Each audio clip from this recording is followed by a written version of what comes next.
Medical కాలేజీల ప్రైవేటీకరణ వల్ల ఎవరికి లాభం, ఎవరికి నష్టం? ఇప్పుడు మెడికల్ కాలేజ్ ప్రైవేటీకరణ అంటే ఈరోజు గత పాలన చూసి జగన్మోహన్ రెడ్డి గారు ఉన్నారు. జగన్మోహన్ రెడ్డి గారు ఒకటే చెప్పేవారు, ఒక దీపం ఇంటికి వెలిగినిస్తుంది, అదే చదువుల దీపం ఒక కుటుంబానికి వెలిగిస్తుందని జగన్మోహన్ రెడ్డి గారు చెప్తా ఉంటారు. చంద్రబాబు నాయుడు గారి తీరు ఏంటంటే ఆ దీపాన్ని ఎలా ఆర్పాలని చంద్రబాబు నాయుడు చూస్తాడు. ఈ రోజు పరిస్థితి ఎలా ఉందంటే రౌడీజం.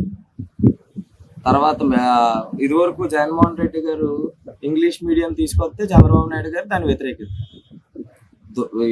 చంద్రబాబు నాయుడికి ఫస్ట్ నుంచి చదువుకున్న వాళ్ళన్నా అలాంటి లోపు వాళ్ళ ఇంట్లో వాళ్ళే చదువుకోవాలి, వాళ్ళ పొలపు వాళ్ళే చదువుకోవాలి, వాళ్ళే ఉండాలి. జగన్మోహన్ రెడ్డి గారికి అది ఏమి ఉండదు, మా కులం ఉండదు, మతం ఉండదు, పార్టీ ఉండదు. చాలా దుర్మార్గం మెడికల్ కాలేజ్ ప్రైవేటీకరణ చేయడం అనేది. ఇప్పుడు చదువుని వ్యాపారం చేస్తున్నారు. ఇప్పుడు మ్యాక్సిమం టీడీపీ ఎమ్మెల్యేలు, మినిస్టర్ల కాలేజీలు మెడికల్ సీట్ కావాలంటే కోట్ల రూపాయలు. జగన్మోహన్ రెడ్డి గారి ప్రభుత్వంలో అది లేదు కదా, ఫ్రీగా ఒక పేదవాడికి మెడికల్ ఎంబీబీఎస్ చదవాలంటే ఫ్రీగా సీట్ వచ్చేది. ఇప్పుడు అలా లేదు. ఇప్పుడు అదే మెడికల్ సీట్ కావాలంటే కోట్ల రూపాయలు వచ్చేది. దుర్మార్గం. చాలా అసలు ఏమి చేయలేదు జగన్, ఒక్కటి కూడా చేయలేదు. ఇప్పుడు మేము చేయాలన్నా డబ్బులు లేవు, అర్థం చేసుకోవాలి కదా అంటున్నారే.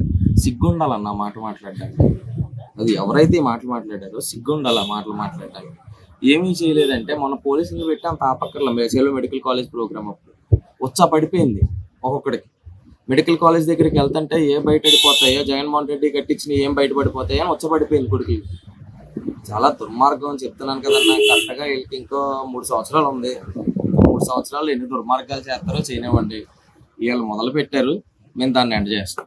ప్రైవేటీకరణకి తీసుకున్న వాళ్ళు పేదవాళ్ళకి తక్కువ వైద్యం చేస్తారా? ఎందుకు చేస్తారన్నా? ఎందుకు చేస్తారు? వాళ్ళు ఏమో జగన్మోహన్ రెడ్డిలా అన్ని ఫ్రీగా ఉచితంగా ఇచ్చారు. ఈ రోజు విలువ తెలుస్తుంది అన్న, జగన్మోహన్ రెడ్డి గారి విలువ ఈ రోజు తెలుస్తుంది. ఇల్లులు కొట్టేయడాలు, ఇదివరకు మేము పగ్గాలు పెట్టుకొని వెళ్ళిపోయేవాళ్ళం అంట. ఈ రోజు ఏం జరుగుతుంది? జగన్మోహన్ రెడ్డి గారి పరిపాలన ప్రజలకి ఇప్పుడు విలువ తెలుస్తుంది. కూటమి వాళ్ళు తిరుగుతున్నారా ప్రజల దగ్గరికి వచ్చి? ఏమైనా సమస్యలు ఏమైనా ఉన్నాయని అడుగుతున్నారా? చెప్పు తీసుకుని కొడతారన్న. చెప్పు తీసుకొని వాళ్ళ ఎమ్మెల్యేలు అయినా మినిస్టర్లు అయినా చెప్పు తీసుకుని కొట్టే పరిస్థితిలో ఉన్నారు జనాలు. కూటమోళ్ళు కానీ వెళ్ళి జనాల్లోకి తిరుగుతాకి వెళ్తే ఈరోజు మా తణుకులోనే మా ఎమ్మెల్యే గారు కనీసం తిరగలేకపోతున్నారు. మళ్ళీ ఎలా మా తణుకులు ఎలా చేస్తున్నారు అంటే అన్న, మరో దెందులూరుని చేస్తున్నారు తణుకుని. సూపర్ 8 అంటున్నారు, దాని గురించి ఏమంటున్నారు జనాలు? Super 6 utter flop. సూపర్ 6 అనేది ఒకటి అమలైందని ఆ పెన్షన్, ఆ ముసలోళ్ళకి ఆ పెన్షన్లు ఇవ్వడం తప్ప, ఫస్ట్ నుంచి ఆ ముసలోళ్ళకి పెన్షన్లు ఇవ్వడం తప్ప ఇంకోటి ఏమన్నా చేశారు? ఇది రుజువు చూపించమనండి. మీ తణుకు అంటున్నారు కదా, మీ తణుకు దగ్గరలో రాజమండ్రి మెడికల్ కాలేజీ ఉంది, అసలు ఏం కట్టలేదు అంటున్నారు. అసలు వాస్తవం ఏంటి? అక్కడ ఎట్లా ఉంది పరిస్థితి మెడికల్ కాలేజీ రాజమండ్రిలో? ఒక్కసారి మొన్న గణేష్ అన్న వాళ్ళు వాళ్ళందరూ వెళ్ళారు కదన్న, వాళ్ళని ఆపవలసిన అవసరం ఏంటి? ఏమీ లేనప్పుడు. సరే అక్కడ ఏమీ లేదు, అక్కడ ఏమీ లేనప్పుడు ఆ గణేష్ అన్న కానీ రాజా అన్నాలు కానీ వాళ్ళని ఆపవలసిన పని ఏంటి? అక్కడ మ్యాటర్ ఉందనే కదా వాళ్ళు ఆపింది. ఆ ఏలూరు ఉంది, కారుమూరి సునీల్ గారిది పార్లమెంటు, ఆయన్ని ఆపేశారు. ఆపవలసిన పని ఏమని చెప్పి అక్కడ మ్యాటర్ లేదు. సరే మెడికల్ కాలేజీలో మేము కట్టలేదు, అక్కడ మ్యాటర్ లేదు. మ్యాటర్ లేనప్పుడు అక్కడ పంపించడానికి వాళ్ళకి ఇబ్బంది ఏంటి? అవన్నీ బయటపడిపోతాయండి. క్లాసులే జరగట్లేదు, అసలు ఏమీ లేదు అని అంటున్నారు. ఏంటి వాస్తవం ఏంటి? రాజమండ్రికి కానీ లేకపోతే ఆ ఏలూరుకి సంబంధించి కానీ?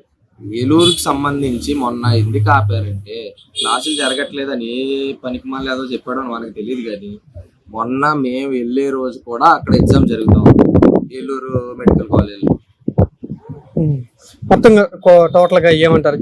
గత ప్రభుత్వానికి ఈ ప్రభుత్వానికి తేడా ఏమంటున్నారు జనాలు? ఏమంటున్నారు? అది జనాల్లోకి వెళ్ళి అది కూటమి. ఇప్పుడు ఇదివరకు కేతిరెడ్డి అన్న ఉండేవాడు అన్న, జనాల్లోకి వెళ్ళి మొత్తం అన్ని సమస్యలు తెలుసుకునేది. ఇప్పుడు చంద్రబాబు నాయుడు అది రియల్, ఇది రీల్.